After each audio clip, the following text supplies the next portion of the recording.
Public involvement is central to everything that NIHR does. We have lay members who are part of the panel, and we would recommend that those applying start thinking about that at the very early stages of their application process.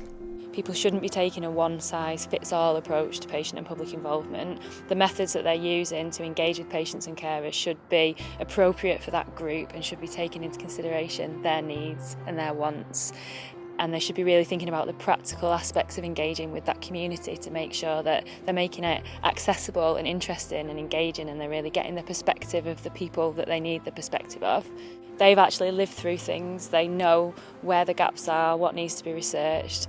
They can also help you think about what's practical, so trying not to place too much burden on patients in research, trying to improve recruitment and retention. Try and really weave patient and public involvement throughout the whole application. So there is a specific section where you have to summarise what you've done and what you plan to do, but that should be reflected throughout the rest of the application. So if you've said in that section that you want to involve people in data analysis or interpretation, and then in your research plan you get to that bit, there should be something about that there, and it should be built into your timelines to show that you're really taking it seriously and that you've properly planned it into your project. I think that researchers do tend to find it quite useful, so when they do it in a meaningful way and they really go for it, they often get some really helpful feedback from patients. I've been very taken by the positive contribution made by the PPI members of the panels on which I've sat.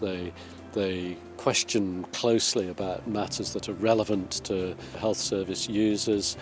They can certainly spot tokenism and those projects and those fellowship applications that haven't taken it very seriously, and they're very positive about those people who clearly have engaged. Patients can also help to analyse and interpret results, so particularly with qualitative work, not just qualitative but particularly with that, to make sure that they're interpreting it in the same way as a researcher might when they've actually lived through it. They can also help to think about who needs to hear about the results and make sure that they're disseminated in a way that is accessible to those groups. So I think they can have quite a big impact the whole way through, but it will vary from project to project, and the PPI should be appropriate for that project and should be done in a way which is meaningful. I think sometimes in academia we lose sight of the fact that we are actually trying to make things better for patients and the public. And this money is from the NHS. You know, it's they've got a finite pot of money, and we need to use it really, really carefully, and we need to really, really make a difference with that money, because that's what it's all about, really. We realise that it can be quite challenging to involve patients and the public when you're developing your grant application, because you haven't been awarded any funding yet, and it's good practice to pay people for their time and to offer people expenses. So we have a small pot of money at the Research Design Service that people can access to run patient and public involvement activities that are linked to developing a larger full research grant application.